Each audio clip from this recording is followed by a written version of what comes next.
Hello, today we will be discussing how to eliminate holding tank pump outs. Who are we? What makes us different? We are a full-service yacht brokerage located in Fernandina Beach, Florida. We assist customers in both selling their boats and searching for and finding suitable cruising yachts. We also take pride in our free training that we provide following the sale. We are trawler owners ourselves, the proud owners of a 40 LaBelle, the Patricia Ann. In addition, we are great loopers as well, having cruised from the Florida Panhandle to Virginia. There are several federal regulations that apply. Type 1 device. Flow-through devices may be used on boats equal to or less than 65 feet in length. The effluent produced must not have a fecal coliform bacterial count greater than 1,000 per 100 milliliters and have no visible floating solids. Type 2 device. Flow-through devices are used on boats greater than 65 feet in length. The effluent produced must not have a fecal coliform bacterial count greater than 200 per 100 milliliters and suspended solids not greater than 150 milligrams per liter. Next is a Type 3 device. Holding tanks may be used on any length boat. This MSD is designed to prevent the overboard discharge of treated or untreated sewage. The ElectroScan is a Coast Guard-approved Type 1 marine sanitation device. The device has also been tested by the United States Environmental Protection Agency. The device operates by producing a bactericide, hypochlorous acid from seawater. According to environmental agency findings, the device kills 99% of pathogens. The device is simple to install and operate and costs only about $900. So what are the benefits of using an ElectroScan? It eliminates pump outs in most cases. Can be used with manual, electric or vacuum flush toilets. Single unit can be used with 1 or 2 toilets. Environmentally safe, easy to use, and relatively low maintenance. What are the advantages of using a marine sanitation device? Many boaters continue to dump raw sewage into our national waters. That is not good. No discharge zones do not prevent dumping. If your wife has to go and the holding tank is full, well, you know what happens. Pump outs are not always available. The next one may be miles away. And pump outs may use septic tanks which leach back into navigable waters, adding to pollution. So how does an ElectroScan work? We have the initial flush, pretreatment cycle. The toilet flushing moves the waste through the system, displacing equal volume in the tank. At this point only the macerator runs. The salt feed is activated if needed, and this phase lasts about 35 seconds. Next we have the secondary treatment cycle. Here we have the macerator and mixer both running. Hypochlorous acid is generated if needed. This cycle lasts about 2 minutes. When running, the unit uses only 1.5 amps of power. The tank holds 4 flushes, which equals 4 treatments per flush. The ElectroScan unit consists of 4 components.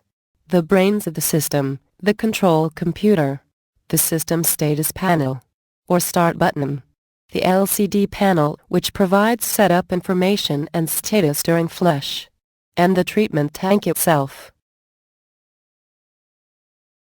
Here is how we have the setup installed aboard our 2-stateroom trawler, the Patricia Ann. We have both Type 1 and Type 3 systems. Our master stateroom we have plumbed with an ElectroScan directly overboard. The guest stateroom is plumbed directly to the holding tank.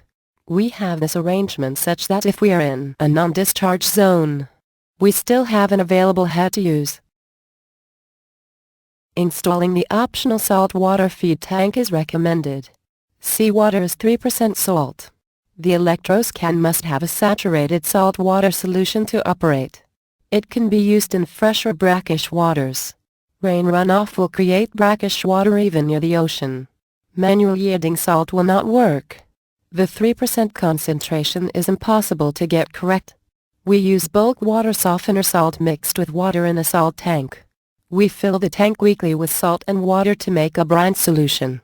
A factory tank costs about $400 retail. We could not use a factory tank due to its size, so we built our own tank for less than $100.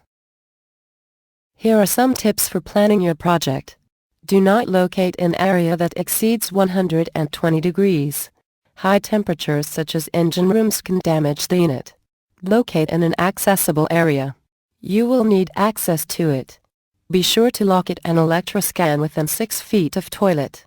The ElectroScan must be lower than toilet to operate. And a single button operation is recommended for electric toilets. The ElectroScan needs servicing at about 6-month intervals. First step. Close the toilet through hole. Then remove red, white, orange wires at the computer control panel. Next. Flush 6 bowls of fresh water to clean the ElectroScan. Then flush 3 bowls fresh water with 1 cup muriatic acid in each. Turn off the breaker after each flush. Wait 1 hour. Then open through hole. Flush toilet bowl 20 times with seawater. Finally hook up the wires and resume normal operations. Your ElectroScan may have potential problems. If you get a warning message that reads, "Warning amps less than 14," it means that salt water is inadequate or you have a salt pump failure. If you get a message error electrode overload, it means there is excessive salt present or perhaps cleaning chemicals present. An error of error low electrode amp means dirty electrodes. If you are going to do the loop with your boat equipped with an ElectroScan, you should be aware that the 22 states or jurisdictions within the loop, the following have no discharge zones: Florida, North Carolina, Virginia, Maryland, Delaware, New York, all of the Great Lakes, and Canadian inland waters. These areas are noted by the red markings on the chart. If you need technical support or have questions about your ElectroScan unit, both Sergio and Mac offer excellent support. We would like to thank you for watching this video. If Paradise Yachts can be of assistance to you, please call on us. Goodbye.